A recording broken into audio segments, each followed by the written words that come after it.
It's the Kyle Hyman Show on Redeemer Radio. This is Kyle Hyman, and last week was National Safe Place Week, and so here to talk about the Safe Place program and the good work that they're doing in our community is Amy Dahm Just and Cameron Shackelford. Thanks for being here, both of you. Thank you for having us. So let's start with what is a Safe Place and what is the Safe Place program? So the Safe Place program is a 24/7 crisis intervention program. What we do is we provide immediate help and safety to youth who are in need of it. So how a Safe Place site would work is that a building that has the yellow and black signs on it, a youth sees that and goes into there, asks for help. And from there on, the people in the business or establishment or the building with the yellow and black signs will then refer the kid over to our services, and they have our crisis line number, and they give the kid a little place to sit while they wait for our volunteers to come by and meet up with the kid who's in a crisis situation. So the yellow and black signs say Safe Place on it. All the fire stations here in Allen County and New Haven have the Safe Place signs in front of them, so that for your audience to know what that yellow and black sign looks like. Yeah. What are some of the crisis situations, and then how big of an issue is this? Yeah, so actually in the Midwest, human trafficking is becoming a bigger issue. The youth that are at risk for being victims of human trafficking are typically youth that are homeless or runaway. So we try to provide that safety and that immediate help to those youth that are homeless and runaway youth. I believe the numbers state that 1 million youth run away every year in the United States. And within 48 hours, 1 out of 3 youth will be approached by a human trafficker, somebody who is trying to solicit services from these children. Wow. Then if they do get caught up in human trafficking, what is the process for them to get out of that? Usually it's seeking out help and cutting off ties with that past life. So we actually had somebody who was in a situation where they were being human trafficked, and we have a video posted on the YMCA of Greater Fort Wayne website. So she had escaped her human traffickers by faking a seizure. She had went to the hospital, and then she had cut off her information from being public so that they couldn't look her up anymore. And then she then escaped from the hospital and went to one of the Safe Place sites. She got in touch with a fire station. Firefighters there helped her and got in touch with Amy Dahm Just here, who was the coordinator at the time. And she went out within 20 to 30 minutes, met with the young lady, and provided services such as, I think you gave her a food voucher and some other things. We gave her a place to live for a while. So she was homeless, and we provided shelter and care for her, also addressing her mental health needs as well as her physical needs. So we tried to set up an action plan when we meet with these youth. It's not just a real quick meet them one time. We're meeting with them several times, and initially it's very intensive. And our goal for them is that they realize their life matters and that they learn to build some hope in their future and that there are options for them. We engage the parents with a lot of the youth that we work with that come to us through the Safe Place program. So it's not anything where we're keeping the parents from being aware of our involvement. We connect them, the whole family with services. The YMCA has been great about giving free memberships. Our goal is to address the emotional, social, cognitive, spiritual needs of this child and their family so that they can move forward in a positive way. Now, whenever you say child, what age range are you usually working with? So we get youth from middle school age, which could be 6th, 7th, 8th grade, all the way up to we've dealt with 22-year-olds. So we never would decline, if a person called us at the crisis line number, which is 260-466-7077, which is 24 hours a day, 7 days a week. If any youth called us or a young adult, we would address their needs and meet up with them. If they're not at one of the Safe Place sites, such as the fire stations or the other 60 sites in our community, then we would just ask them to go to a local place like a Walgreens or McDonald's or a gas station. If they can safely walk to a spot, we will meet them there. We don't necessarily go to people's homes and meet with the vulnerable youth that are in crisis. We would meet with them. One of the ways that kids know about this program is because Fort Wayne Community Schools has been great in letting us do presentations. Cameron here has done an amazing presentation to the audience, and he talks about the fact that he could have used a safe place growing up. And so it really touches the lives of these kids and them to understand that it's not just them feeling vulnerable. All of us have had experiences where we need some help. Cameron is a University of St. Francis graduate and was on their national football team. Yeah. Oh, congratulations. Yeah, so our goal is like 15,000 youth every year will see this video, and we exceed that. Northwest Allen County Schools also shows this video to the vulnerable youth, to all the kids that are there in the classroom. We ask the kids that they take this card that I have in my hands right now. It says, "Get help now." Find a place with the safe place sign, or you can text the number, and then we can go out and meet with them. These cards are great. When I give out the presentations to the youth, it's better when I'm there because you get to relate to them. And some of the issues that the youth are facing now, they don't feel like are real problems. They're not being validated, and some of their problems don't seem big or major. However, the Safe Place program is here to help anybody in their situation. So oftentimes I tell youth, when I was younger, I didn't think I needed to seek out help. However, I did. So it makes it more real for them.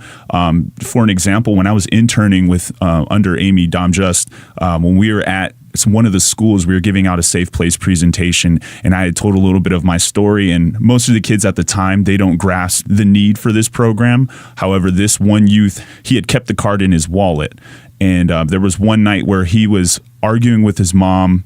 His mom was getting ready to kick him out, and he had a chance to either call a friend who was dealing drugs, or he didn't see an alternative. He said, something told me to look into my wallet, and he opened up his wallet and found the card, the crisis line cards that have the 260-466-7077 crisis line number. He called us, and we were able to provide him with help.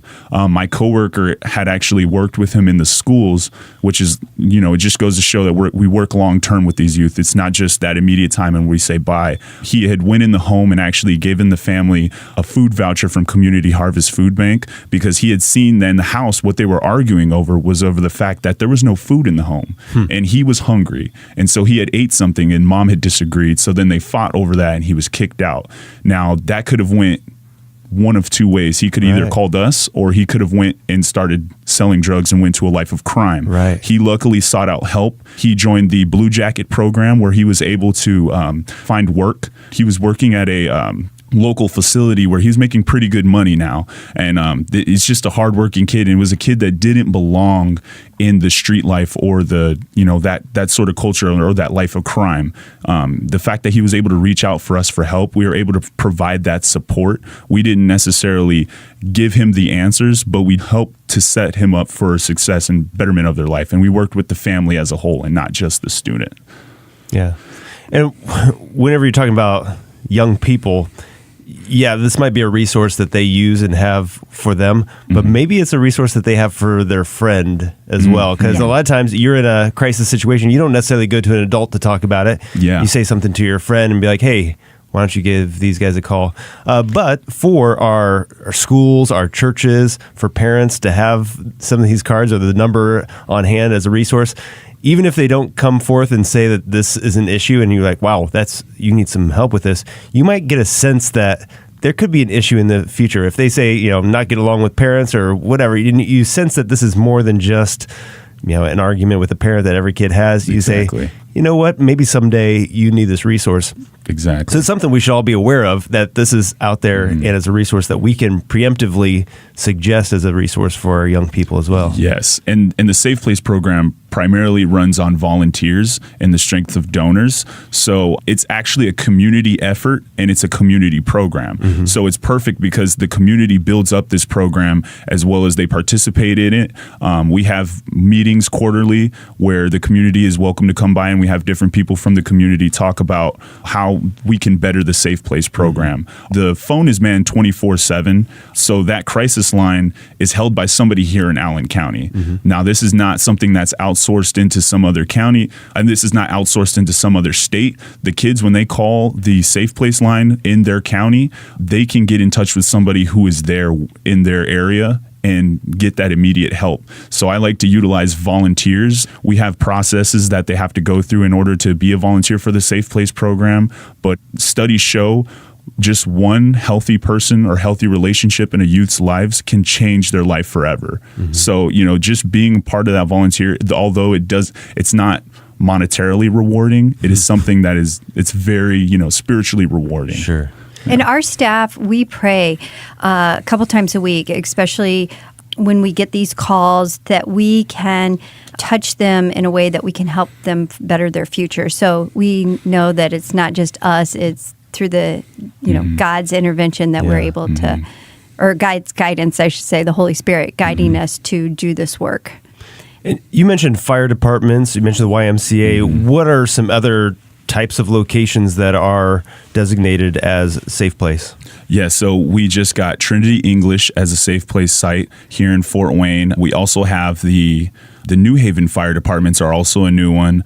We also have the Goodwills in Fort Wayne and Allen County area, Pizza Huts, the Burger Kings, as well as some. So there's 60 sites, but we are always open to anyone that was willing to be a Safe Place site. Obviously, there's some things we have to go through to make sure that it's appropriate for them to be a Safe Place site, but we welcome any churches that would like to be a Safe Place site. We welcome that, or schools. And businesses. And businesses, absolutely. And the responsibilities for being a Safe Place sites are very minimal. Okay. All we usually ask is that you watch a video on what the Safe Place site, being a Safe Place site is and what it means. Also, and then you have a procedure sheet that goes step by step with what to do if a youth is seeking out help. Okay. And you're not mandated to keep the youth at whatever your location is. Like if they decide to get up and leave, then we just say, okay, let them go ahead and go. Exactly. They might reach out at another time. Yeah. They just need to make contact with us, and within 20 minutes we are out at that site helping that youth. They don't have to counsel them. They just give them a place to sit till we get there. Exactly. Yeah. Well, for somebody that would like to become one of these locations, or for somebody that wants to have some maybe cards on hand, maybe a church or a school that says we need these in the counseling department or whatever, what's the best way to get more information and get a hold of you? So you can either call the crisis line, which is 260-466-7077, or you can contact me, and my number is 260-203-6380. Just state your name and what business you're with, and we can go from there. And then I'd come by, train your staff. It's a real quick training. It's no longer than 30 minutes. And we talk about what the Safe Place program is. And then we set up the sign and where it's visible for youth to see. And then pretty much make sure you're trained yearly. And that's just me sending out a video and you signing off that you watched it and all your new staff watched it.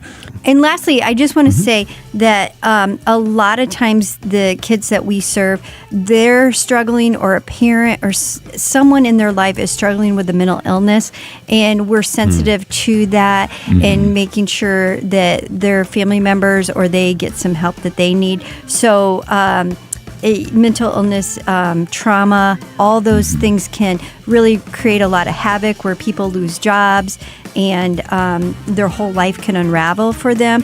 And so we're there to help support them and provide them with appropriate resources that are available in our community to help better them. Sure. All right. Well, thank you so much, Amy and Cameron, for joining us today and for the good work that you're doing with the Safe Place program. Appreciate it. Yeah. Thank you for this opportunity.